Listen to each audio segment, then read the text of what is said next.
You are listening to the Mark Lesko Podcast, a podcast by diehard fans for fans.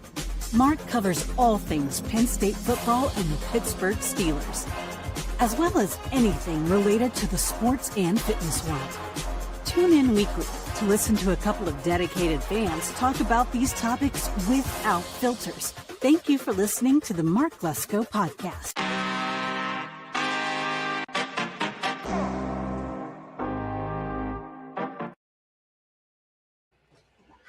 What's up, Yinzers? Welcome to the Mark Lesko Podcast. I'm your host, J Rod, and this is Black and Gold Monday.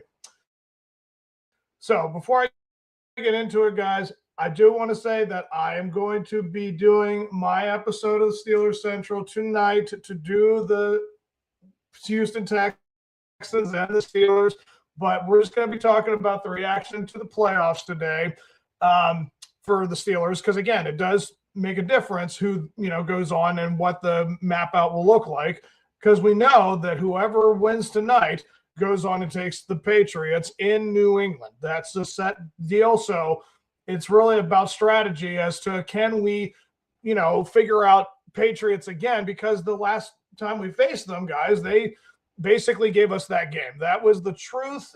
It was like 4 or 5 turnovers in one game against that team. Again, can we make that happen again? That's just really going to go up to the play calling and how the Steelers want to respond defensively. This is what it was all about. Our defense just went completely berserk, and they were able to shut down, not shut them down, but Stevenson and the other running back for the Patriots. Sorry, guys. Love spam. But the overall atmosphere is going to be rocking tonight. But let's react to the weekend for the playoffs. So the first game we had was the Los Angeles Rams took on the Carolina Panthers. Guys, Carolina's interesting. That team could very well be, a quarterback, wide receiver, or a coordinator away from being a very interesting team, because you're talking about the NFC South, where that team was 8-9. They won that division with that record, and they had to have the Falcons beat the Saints, or the Saints beat I forgot what the stipulation was, but the team went because the division is just so bad. It's just everybody was under 500. The Bucks, they didn't have their playmakers. There was a bunch of injuries and just all over the place. It didn't look good on them, but yeah, the Panthers were able to get to the playoffs, and they took on the Rams again. And by the second half of that game, the Rams, they were showing that they are the better team, but Panthers gave them a fight. That was absolutely one of the more impressive games I've seen from a team that had no business being in the playoffs against a team that was pretty much Super Bowl bound. That was a very big test for the Rams, and they had to get over it again, and they were able to do it again. And it took them until the last play of the drive of the series of the game. So, yeah, it was definitely a very impressive win by the Rams, and the Panthers, they're definitely up and coming. So keep your eye on them in the offseason, see what they do, because they could very well be just a coach or a coordinator or one more add-on. A.J. Brown's not happy with the Phillies. Maybe he gets to go to Carolina. It's possible. Maybe Brandon Ayuk doesn't want the deal he has. Maybe they get him out of it, because change of pace helps everybody, especially in the NFL. So who knows? Maybe you go out and get somebody in the offseason. Maybe you get the best wide receiver in the draft, and all of a sudden you got a young team that could very well be in it for another 5 years. Who knows? This is the NFL, guys. It changes every season. So it was interesting to see that matchup, but the Rams are the better team. They're moving on. And then it was the Saturday night game, the Packers at the Bears, NFC North. I can't believe that they have met each other 213 times, and this is only the third time they've seen each other in the playoffs. That's insane to know that history that has been around since the 1920s. They've known each other better than any other, NFL teams. That's basically the Yankees and Red Sox history, and they only seen each other 3 times in the playoffs. And this game did not disappoint in that regard of there was a lot of crazy back and forth by the second half. I mean, it looked like the Packers had this thing wrapped up by the end of the half, but you make adjustments, And Ben Johnson is a damn good coach. And all of a sudden, these guys just showed up. Caleb Williams came alive. They started using their players. The defense for the Packers, they showed that they are missing a guy like Micah Parsons, and they don't know how to sustain 60 minutes of a game. So it was a really rough.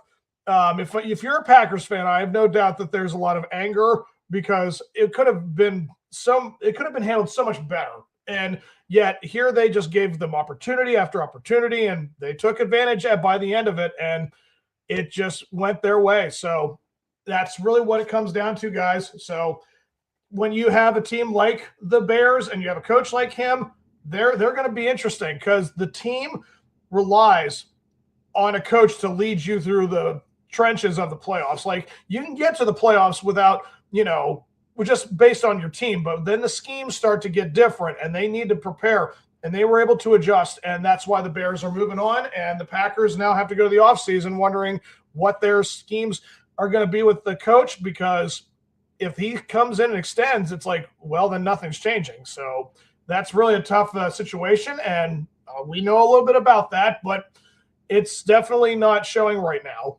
But the Packers, yeah, it's tough. So if you're able to stay healthy next year, they're going to be an interesting team, but the Bears are moving on. Sunday afternoon, you had the Bills taking on the Jags. I had the Bills winning this game, and a lot of people, that are football friends of mine at work, they're just like, oh, come on, the Jags, it's going to be bad. The Jacksonville, please. The Bills don't win on the road. I said, I don't care. It's Josh Allen and Sean McDermott. If you need two reasons as to why that team always has a chance of winning, it's those two guys. If they're in the conversation and they're healthy, they are going to be in the conversation every time. That coach is been through a lot in terms of they've been through the gauntlet of the Kansas City run and the Ravens always being their kryptonite in the playoffs, and it is what it is. Now they don't have to worry about any of that. They actually have a shot that's a clear open path now for the Buffalo Bills to actually make noise. The fact that they relied on a Jacksonville Jaguar team with Trevor Lawrence as their quarterback, it's like, yeah, it was a great season, but guys, this team does not have the history of going to the playoffs and being successful. Like, what did they get? They got to the AFC Championship once in their entire team's history. So this is not a team that knew how to be battle-tested like the Bills. And I was like, yeah, I could easily trust the Bills over the Jags, and that's exactly what happened. So the Bills are moving on. They're going to be a tough challenge for the Broncos. I can't wait to see that game. It's going to be fun. And because of how the NFC played out, I think that now means that the Rams take on the Bears in Chicago. Going to be a great game. And because and then we move on to the afternoon game between the 49ers and the Eagles. Because the 49ers won, they play the Seahawks in Seattle again. No, that game was in San Francisco. Yeah, the last game or the game before, the Seattle took on San Francisco and they lost 13-3. Everyone was like, well, this is going to be a chance for Kyle Shanahan to show up. Guys, Mike McDonald, the coach for the Seahawks, guys, they are fantastic. They are absolutely well established. So people go, why did you know that the Seahawks were going to beat San Francisco? Because this team and this coach have pretty much it all set up. They have everything going for them. Like the quarterback situation with Sam Darnold, that's insane. For them to know that he still had something, and now you have a guy like Kyle Shanahan with all of his ridiculously good offensive schemes kind of got exposed by how that defense was prepared for him, and they weren't able to score a thing.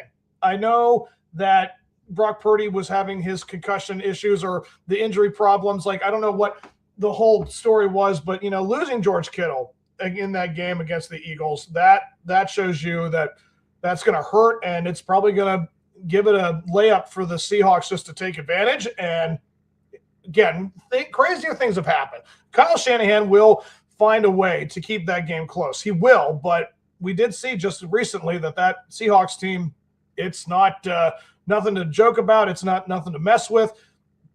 They're just a darn good team. Like, they just have a lot of great players. They're well buttoned up, and that's really what it comes down to. When you have all those things going, nothing stops you. So the Seahawks are going to have a really great game against the 49ers, but yeah, that game against the 49ers with the Eagles, I mean, what are you going to say about it? I mean, I'm not going to rub salt in the wound of my cousins. They are Philadelphia fans. I know Mark and you guys, a lot of the guys I hear, they're from Philadelphia and they're big Eagles fans. I'm not going to rub the salt on this one, guys. As much as everyone deserves their comeuppance, it's definitely not something I do. I'm a nice guy. I don't try to make the situation worse for other teams. But yeah, I've had a lot of back and forth with how good the Eagles are, how good bad the Steelers are with my cousins. So this is kind of that. Yeah, I mean, just because you guys knew that you were defending champs didn't mean that this had any relevance with the fact that this team has a lot of communication issues, has a lot of locker room issues. I'm sorry, but A.J. Brown didn't look like he came to play because those catches should have been made. The play calling was very mediocre. It was very much vanilla, and they felt it. They really just did not have a whole lot to go off of because, again, the 49ers gave them 2 turnovers, and they could not capitalize on it. And the whole Jalen Hurts situation with his coordinator, he is 0 for 5 with 15 passes, 15-plus yards. That can't happen. You're not a playoff team if you can't execute 1 or 2 of those. So that's really what it comes down to. And, yeah, it's definitely something that the offseason, there's going to probably be a big cleanup happening in Philadelphia because that right there, that just shows you that it just takes one bad game to expose a lot. So 49ers are moving on. And the last game that we had on Sunday was the Chargers taking on the Patriots in New England. I'm so sorry if you actually thought that was a good game. That was so terrible. I kept up with it for the first half, and it was 6-3. I am like, oh my God, this is terrible. This is so bad. But you got to play the game no matter who does not show up. I mean, Drake may look like the worst version of himself. Justin Herbert could not get anything going against the Patriots' defense. I don't know if that was, again, coaching or the lack thereof of their talent, but they definitely did not look like they had any business going to the East Coast and taking that team on. Neither team looked good. So I don't know what to make of the Patriots or the what their challenge will be. If we somehow pull it off, I think we've got a shot against a team like New England. That's just what it's coming to. But ultimately, guys, I'm, again, holding off my episode until tonight, until this afternoon, until I get to the Steelers and Texans. So I'll hold off on that, and we'll just move on to the Penguins and them not showing up this weekend. Them losing to Calgary 2-1 at home. Come on. Like, it's one of the worst teams. They had a bad losing streak, and they break it against a team that had a good winning streak. How in the world can 6 games in a row not matter? And that's really what it comes down to. I know if we lost those 6 games, we could be completely out of the conversation. But the fact that 6 games in a row does not gain any ground whatsoever in the standings, we are like still in that 4th or 5th seed no matter what. I mean, again, winning 6 games in a row, we stayed there. We didn't move almost anywhere because the Flyers, they were doing what they were doing. The Capitals are around us. It's disheartening as a fan when you see that you can win all these games, but didn't matter because the Carolina Hurricanes, they're on a 4-game winning streak. They are 6 or 7 points ahead of us now, so it's kind of making it a breakage. And yeah, it's going to be an uphill battle now. So losing these games back to back, again, it's not like Boston's a bad team. They're right around us. I think they have 51 points because of last night's game. They were around what we had, so they could easily win. But losing 1-0, come on. I mean, man, it's just there's nothing worse than a 1-0 loss. Nothing, especially in hockey. I mean, it can happen in baseball. I've seen many a times where we've lost 1-0 bouts, but in hockey, it's just you got 60 minutes. You got 20 minutes in each period, and it's like you couldn't get one to get through the Boston. Oh, it's just – and I saw they only had 18 shots, Boston, this week on that game. So it's like, great. It's nice to know that we did everything we could defensively to not let them get a puck or like to have them shoot or anything. But the fact that you held them to 18 shots on goal and only one gets through, it's definitely not a good look, but there's still so much of the season left. We're just over the halfway point. I know that, the guys start to show their age. It's an interesting situation right now in Pittsburgh for the Penguins because they're not rebuilding, even though they should be. They have talent, but these things always occur. This mediocre in the middle of the standings, that's just where they've been sitting these last couple of seasons. And it's tough to know what's going to move that needle, what's going to push them to get back into that area of competition again. I just feel like we're just kind of existing for the purpose of these icons that we still have on our staff, and that we don't have a whole big push to move forward yet. It's kind of like, we're waiting for them to decide to hang it up, and then we'll start, doing something. I know we've picked up some players. I know that, we still have a team, but in the end, what they're kind of letting happen with these guys, it's kind of delaying any type of future. I'm not saying it's, 2-3 years down the line, but at the same time, what is this team trying to be? It just seems like we're just kind of living off the glory of these guys that, between Crosby and Malkin and Letang, they're just kind of hanging around. And when they hang it up, that's when we'll start to push. And I don't know. It's just kind of like you can't let the baby just kind of sit there halfway through the birth, I just feel like eventually the baby has to be born and we have to move forward. It just can't sit halfway through the process. That's really what we're at right now. And they're not pushing the baby out. So it's interesting, and I don't know what else to say about it, but I'll still root for them. But it's definitely up to them as to when they want to try to become a fight or a playoff team again. And it's a lot, so we'll wait. But moving on and ending this, Pittsburgh Pirates. You got Mr. Lowe. You picked up Magnum. That's a good other piece. He'll be in the lineup too. O'Hearn, of course, the multi-year deal finally did get official. And now we're kind of, what's next? Because I think that was the last thing we did, and that's been 3 weeks now. It's not enough. And we just saw, what was his name? Alex Bregman. He got picked up by the Cubs and just made the deal with them. The NL Central. It's always like, all it takes is one deal to just erase all of what we were doing. And that's what it is. Like he's inserted in that lineup, and Pete Crow, Armstrong, and now it's him. It's just, they've still got players that can have a good lineup, and now can their rotation be as good as ours? It seems like there's always the team that is going to make the push to be a playoff team, and we're just kind of like hoping to be competitive. That's really what it comes down to, guys. I'm just asking for the Pirates to please just be competitive, and showing that you're done with O'Hearn. I don't know if that cannot be the case. We cannot just allow everything else to be like, we'll just work with what we have. No. We've been doing that for some time now. This is now the 6th year of this GM's regime. He needs to turn it on. He needs to go out and get the other players. He needs to go and acquire the third baseman.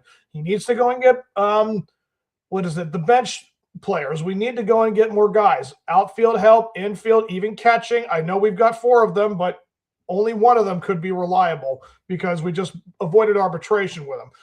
I'm sorry. I'm just going to keep beating this drum that Henry Davis is a bust. You can't tell me this guy is going to just all of a sudden turn it on after being in the league for 2 years when he was a first-round pick overall 3-4 years ago. I mean, come on. This is ridiculous that they are just not willing to admit that they made a mistake. And that's really what this was. Henry Davis clearly just was not going to transition to the majors, and he hasn't. So they need to go out and get a catcher. They need to solidify that position, and they need to still acquire some bullpen arms. I don't know if the closer, Dennis Santana, is enough. I really think that the guy is good enough to get you to the playoffs, like get to the end of the season to make it to a playoff run. But once you get into the playoffs, is Dennis Santana going to be up there to close out the other elite teams that are in the playoffs? I'm not sold on that. So I don't know where this closer is coming from. I have looked at all the teams that are, not in the playoffs that have closers, but it's like they're not going to give those up unless we, sell off our entire minor league. So it's not going to happen. I don't know where this is going to happen, but it was a mistake to give up Bednar. That really was a boneheaded move. I mean, we're used to it. We're accustomed to a lot of these guys making these bad choices, but they should not have let him go. If we had Bednar right now, and even though we still have to address some things, I would still feel much better knowing that our closer is set and our rotation is going to be great. If you get him to the closer with Bednar, that would have been great. But no, now we have the closer wide open, and it could expose us, and we could lose. We could blow games because we don't have the closer. So it's a tough situation right now because, again, it's not enough. Lowe and Magnum and O'Hearn, it's not enough. They need more. So I don't know how much longer they're going to wait. I don't know. Again, pitchers and catchers report in a month. So it's it's definitely up to the organization to finally make some moves because we've been waiting for quite some time, guys, as fans. I just need to see this team finally show some sign of fight. They've got Don Kelly. I love him as a manager. He is a great guy. And you still have to wonder, is Ketch going to have one more shot? That's really another thing that doesn't seem to be talked about. But Andrew, he deserves one more shot, even though he is 39 soon. He just turned 39. He's going to be 40. Like, it needs to happen now. So if you're talking about bringing him back, hopefully you just support him with enough players to make the run because, again, he deserves it just as much as these fans have. It's been a long time. It's been over 30 years since they have been the real threat in the major leagues and the National League. So I'm hoping that this turns around. So I'm ending it here, guys. And I'm going to do my episode later on today for the Houston Texans and the Steelers game with Steelers Central. I hope you guys check it out. And until that time, guys, you enjoy black and gold.